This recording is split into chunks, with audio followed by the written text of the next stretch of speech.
உண்மையிலேயே இப்படி ஒரு சிச்சுவேஷன எப்படி அடுத்ததா கையால ஹேண்டில் பண்ண போறாங்க அப்படிங்கிறதே மிகப்பெரிய சந்தேகமா இருக்கு. அதாவது ஒரு பக்கம் வந்து இப்போ தன்னோட அம்மா காமாட்சி இருந்துட்டு, அதாவது ஏற்கனவே ஏற்பாடு பண்ணிட்டு இருக்கக்கூடிய இந்த கல்யாணம். அதுவும் இல்லாம அவங்க அப்பாவோட படத்து முன்னாடி நின்னுகிட்டு, இந்த மாரி வந்து அடுத்தடுத்து வந்து இந்த கல்யாணத்துல எந்த ஒரு பிரச்சனையும் இல்லாம நல்லபடியா நடக்கணும். அதே மாதிரி நான் எப்படி நம்ம பொண்ணு வந்து ஒரு வீட்டுக்கு வந்து மருமகளா போணும், எந்த வீட்டுக்கு மருமகளா போணும் அப்படின்ற மாரி வந்து சொல்லி கனவு கண்டுட்டு இருந்தோம். அந்த மாரி நல்ல குடும்பம் வந்து கிடைச்சிருக்கு அப்படிங்கிற மாரி வந்து சொல்லி, இப்போ நம்ம காமாட்சி வந்துட்டு ரொம்ப ஹேப்பியா வந்து வேண்டிட்டு இருந்தாங்க. ஆனா அங்க விளக்கு அணைஞ்சப்பவே வந்து நம்ம கயலோட மனசுக்கு ரொம்ப அதிர்ச்சியாக ஆரம்பிச்சுது.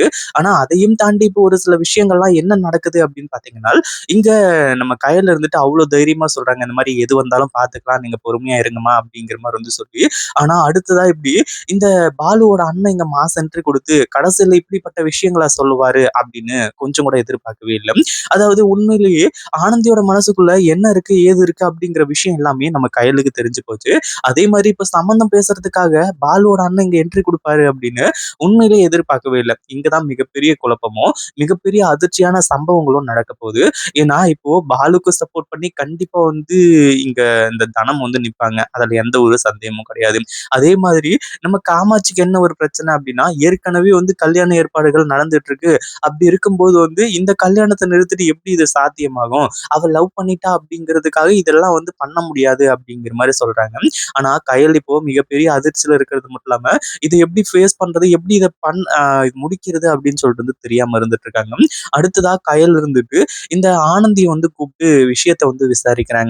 "என்ன நடக்குது ஆனந்தி? என்ன நடக்குதுன்னு உனக்கு புரியுதா? உன்னோட மனசுக்குள்ள என்ன இருக்கு?" அப்படிங்கிற விஷயம் தெரிஞ்சா தான் என்னால எதுவும் பண்ண முடியும். அதே மாதிரி அ அவரு வந்து சொல்றது எல்லாமே உண்மைதானா? அப்படிங்கிற மாரி வந்து சொல்லி விசாரிச்சுட்டு இருக்காங்க. அப்படியே ஆனந்தி சைலன்ட்டா உட்கார்ந்துகிட்டு இருக்காங்க. "இங்க பாரு ஆனந்தி, நீ சைலன்ட்டா இருக்கிறதுனால உனக்கு எதுவும் ஆகப் போறது கிடையாது. உனக்கு இந்த கல்யாணத்துல விருப்பம் இருக்கா? இல்லையா? இந்த ஒரு விஷயத்த மட்டும் தெளிவா சொல்லு. வேற எந்த ஒரு விஷயத்தையும் நீ சொல்லாத. அப்புறம் வந்து நான் பார்த்துக்கிறேன்." அப்படிங்கிற மாரி வந்து சொல்றாங்க. உடனடியா வந்து ஆனந்த் இருந்துட்டு பயங்கரமா கதறி அழுது, "அண்ணி எப்படியாச்சும் இந்த ஒரு விஷயத்துல இருந்து என்ன காப்பாத்துங்க. எனக்கு என்ன பண்றதுன்னு தெரியல." ஒரு பக்கம் அம்மாவோட இந்த மரியாதை, மதிப்பு, அவங்க கல்யாணம் ஏற்பாடு பண்ணாங்க இல்லையா? அதுதான் வந்து அவங்களோட மதிப்பு, மரியாதை தான் எனக்கு முக்கியம். நான் வந்து அம்மாவ அசிங்கப்படுத்துறதுக்கோ, இல்ல வேற வேற யார்கிட்டயாச்சும் வந்து தலை குனிய வைக்கிறதுக்கு எனக்கு விருப்பமே இல்ல. எனக்கு வேற வழியும் இல்ல. என்னதான் எனக்கு ஒருத்தர புடிச்சிருந்தாலுமே கூட, என்னால வந்து அந்த ஒரு விஷயத்த செய்ய முடியாது இல்லையா? அப்படிங்கிற மாரி வந்து சொல்லி, நம்ம ஆனந்த் இருந்துட்டு பயங்கரமா கதறி அழுதுட்டு இருக்காங்க. ஆனா அதே சமயத்துல கயல் கேட்கக்கூடிய கேள்வி, "நீ வந்து அந்த அதாவது பாலு இல்லாம நீ வந்து சந்தோஷமா இருந்துருவியா?" அப்படிங்கிற மாரி தான் வந்து கேட்குறாங்க.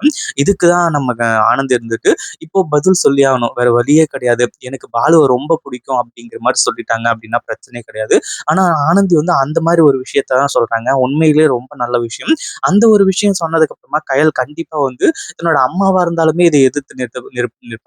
அதாவது இந்த ஆனந்தியையும், பாலுவையும் வந்து சேர்த்து வைக்கிறதுக்காக அதுல எந்த ஒரு சந்தேகமும் கிடையாது. பட் இருந்தாலும் வந்து ஆனந்தி வந்து சொல்லக்கூடிய அந்த ஒரு பதில்ல தான் எல்லாமே அடங்கியிருக்கு. இத பத்தி நீங்க என்ன நினைக்கிறீங்க? அந்த வீடியோ பிடிச்சிருந்தா லைக் பண்ணுங்க, ஷேர் பண்ணுங்க. இப்பதான் நம்ம சேனலுக்கு ஃபர்ஸ்ட் டைம் வரீங்க அப்படின்னா, கீழ இருக்க சப்ஸ்கிரைப் பட்டன பிரஸ் பண்ணிக்கோங்க.